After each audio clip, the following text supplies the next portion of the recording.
Alaala 2025 RMN News Special Coverage. Mga bibisita naman sa Himlayang Pilipino Memorial Park sa Quezon City, pwede na mag-overnight simula bukas. Ang kasama natin sa balitang yan, si Rajuman Lestor Aler. RMN Live Reports! Kasamang Angel, kasamang Drew, maaari nang mag-overnight ang mga bibisita sa kanilang mga namayapang mahal sa buhay dito sa Himlayang Pilipino Memorial Park sa Quezon City. Kasunod ito ng unti-unting pagbagda ng mga tao ngayong nalalapit na undas. Ayon kay Engineer Mike Abiog, Parks Operations Manager ng naturang sementeryo, magsisimula ito bukas October 31, bisperas na undas hanggang November 1. Kaugnay nito, magpapatupad rin ng traffic scheme sa loob ng sementeryo para sa mas maayos na daloy ng trapiko. Meron kaming ginawang scheme na para sa magbilis na daloy ng trapiko dito.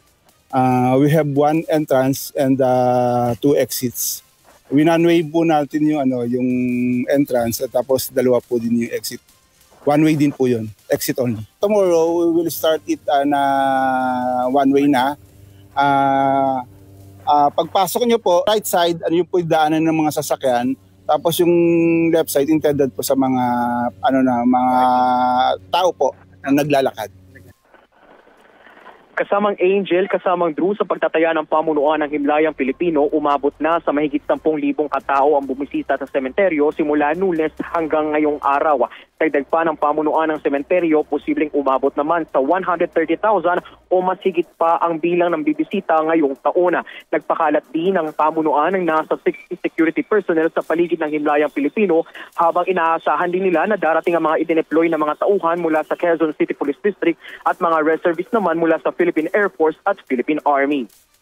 Mga pulis napakarami, makikita nyo nag-uumpisa na yung deployment ng police and we have the reservists. Dalawa po ang reservists namin, Air Force at Army. Both will deploy siguro mga 60 personnel. Shifting. Ayan ang tinig ni Engineer Mike Abiog ng Parks Operations Manager ng Himlayang Pilipino Memorial Park. Sa ngayon ay inaasahan ang unti-unting pagbuhos ng tao mamayang hapon dito sa Himlayang Pilipino kung saan mahigit 47,000 ang bilang ng nakalibing dito. Kasama mo sa RMN Manila para sa Alaala 2025 Special Coverage, Rajuman Lestor Aler, Tatak, RMN.